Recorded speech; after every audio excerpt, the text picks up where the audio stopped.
Some parents are physically present. They live in the home, they show up in photos, but emotionally, they are absent. This video explores what happens when a parent is there in body but not in connection, and how that pattern is often linked to sense of entitlement, narcissism. Someone once shared a story that has stayed with me.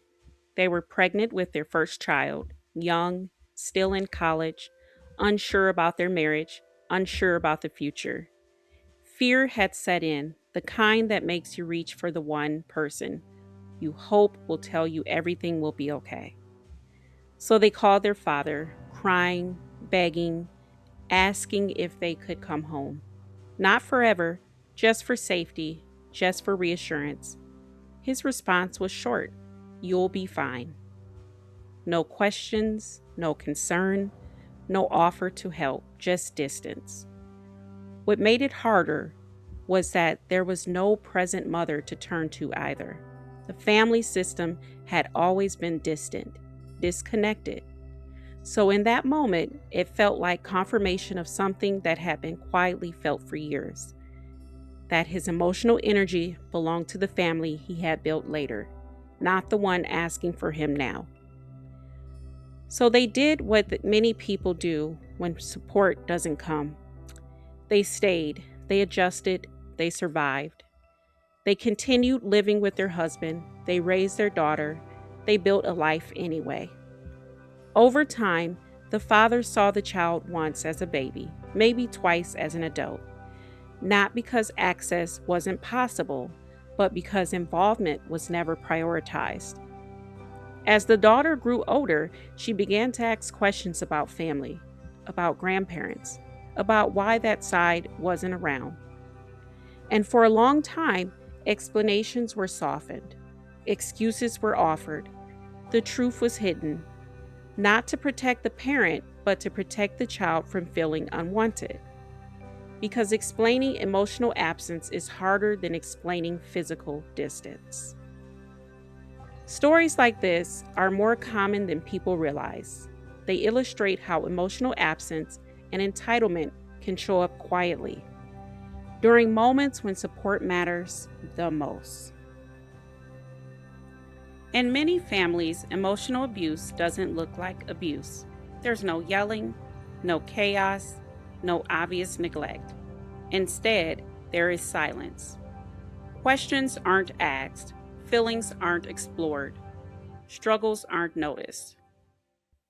Over time, a child learns that emotional needs don't lead anywhere.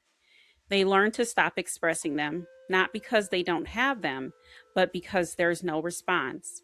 This kind of upbringing shapes how connection is understood later in life. As children grow into adults, the emotional distance often stays the same. Important milestones may be missed: college graduations, weddings, the birth of children. These moments aren't avoided because they're impossible to attend, but because they don't seem important enough to prioritize. Eventually, expectations shift, not out of anger, but out of self preservation. When showing up is inconsistent, disappointment becomes predictable.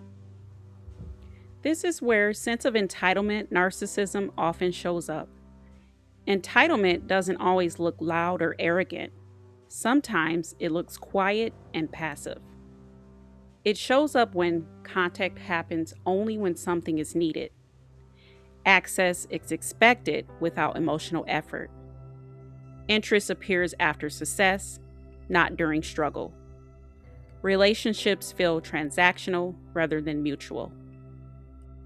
The unspoken message becomes, "I deserve access to your life, even if I didn't participate in it." In many cases, emotional connection is requested for years and ignored. Then later, when contact finally happens, it doesn't feel like closeness, it feels like convenience. A child's home becomes a place to escape to, not a place to build relationships. Visits feel more like vacations than attempts at connection. There may even be pride shown in other people's families while showing little interest in one's own.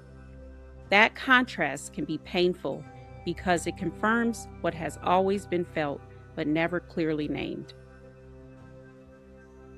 A question that often comes up is, who raises someone like this? Narcissistic traits usually don't come from being loved too much. They often develop as protection. Many people with entitlement patterns were raised in environments where emotions were ignored or dismissed, connection was inconsistent, vulnerability didn't feel safe, affection was conditional or absent. In those homes, a child learns to rely on control, distance, or self-focus to feel secure. Entitlement becomes armor, not because they were taught empathy, but because they were never shown it. This doesn't excuse harm, but it explains how the pattern forms. Growing up with emotional absence shapes self-perception. Needs are minimized, asking for effort feels like asking too much, neglect becomes normalized, but physical presence is not the same as emotional availability. And entitlement does not create closeness, it creates distance. Healing often begins when chasing involvement stops and reality is accepted as it is. This is where boundaries become essential. Boundaries aren't punishment, they are clarity. This conversation isn't about anger or blame, it's about honesty.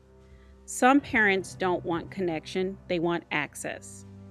Recognizing that truth allows people to stop working for something that was never freely offered. Hope doesn't have to disappear, but expectations can become realistic. No one is required to build their life around someone else's entitlement. If this resonates, you're not alone, and you're not imagining it. More conversations like this are coming.